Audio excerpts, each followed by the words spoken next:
এই গোলাপ ফুল গাছ, আপনারা গোলাপ ফুল দেখছেন। এই গোলাপ ফুলের বাগানে আমি পরিচর্যা করতে এসেছি। পরিচর্যা করে দেখছি যে গোলাপে প্রচুর মুকুল এসেছে। গোলাপে এই যে আপনারা দেখছেন যে গোলাপের প্রচুর মুকুল। এই যে একটা লাল গোলাপ দেখছেন, এই গোলাপটা দেখতে ভালো, এই চারা ভালো। তারপরে এখান থেকে এই যে গোলাপের একটা মুকুল দেখছেন ফুল। এই যে হলুদ ফুলগুলো দেখছেন, হলুদ ফুলগুলো দেখতে ভালো। এখানে এক কথায় বলা যায় গোলাপের বাগানটা নতুন বাগান।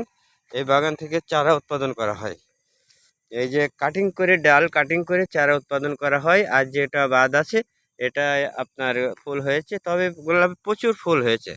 যে পরিমাণ ফুল দেখা যাচ্ছে তাতে কৃষক উন্নয়ন হবে বা ফুল চাষি উন্নয়ন হবে। এই ফুল চাষি এনার বাড়ি কোথায় হয়তো জানি না, তবে পরিদর্শনকালে আমরা এসেছি। এই যে ডাল কাটিং করেছি, এখানে কাটিং করা হয়েছে। এই ডাল থেকে আবার চারা উৎপাদন করা হবে। এনাদের কাজ হলো চারা উৎপাদন করা, আর বাদ বাকি যা থাকে সেটা মনে করেন যে আপনার ওই ফুল বিক্রি করে।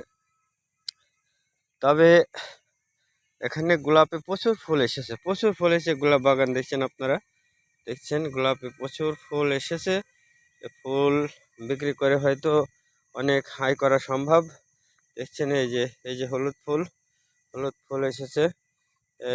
গোলাপের মালিককে পেলে হয়তো আমরা খুব ভালো হতাম, কিন্তু মালিক নেই, তিনি ব্যবসার কাজে বাইরে থাকে।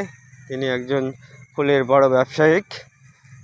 তবে তিনার বাগানে আমরা এসে বাগানটা পরিদর্শন করে দেখলাম। তবে বাগানে অনেক গোলাপ আছে। গোলাপ এই যে গোলাপ, শুধু হলুদ গোলাপ মানে একে কালার বলা হয়, কালার স্টিক এক একটা।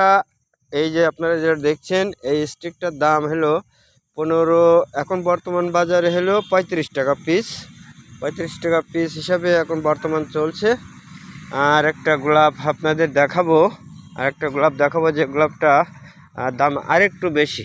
এই যে শাপলা গোলাপের প্রায় 50 টাকা পিস। 50 টাকা পিস। এক একটা গাছে আপনার গোলাপ এসেছে কয়টা, 1টা 2টা 3টা 4টা 5টা 6টা 7টা 8টা 9টা গোলাপ এসেছে। একটা গোলাপ গাছে 9টা গোলাপ এসেছে। আরও মুকুল আছে, গাছে মুকুল আছে। এই যে তার ভিতরে একটা বড় গোলাপ, এই গোলাপটা হয়তো ফুটে যাওয়ার মতো হয়েছে। এই যে আপনারা দেখছেন, এই গোলাপটা হয়তো আমি তুলতে পারি, কিন্তু তুললে কৃষকের লস হবে বলে সে কারণে আমি এই শাপলা গোলাপটা তুলব না। বুঝতে থাক, গাছে থাকলে গাছের সৌন্দর্য বৃদ্ধি পায়, তাই এটাকে তোলা ঠিক হবে না আমার।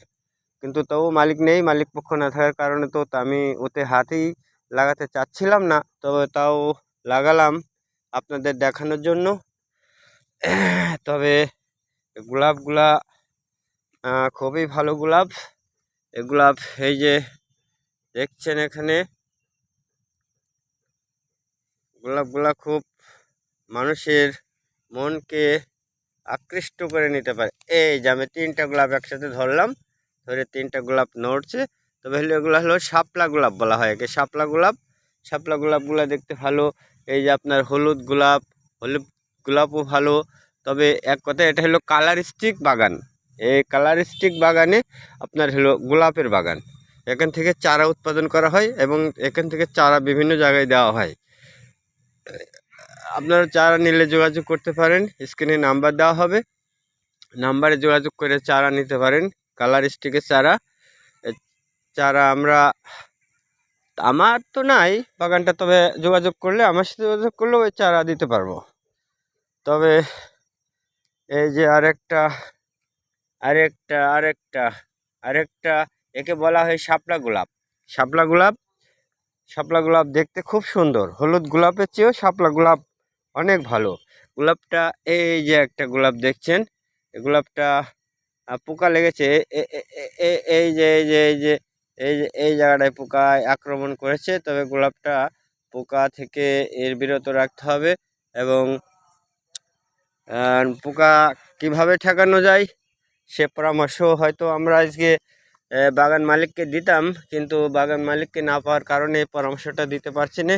আবার যদি পরে আসি তাহলে বাগান মালিককে এই পরামর্শ দেবো কোন বীজ দিলে আপনার গোলাপ ভালো থাকবে এবং কোন বীজ সারগুলা আপনি ব্যবহার করতে পারবেন।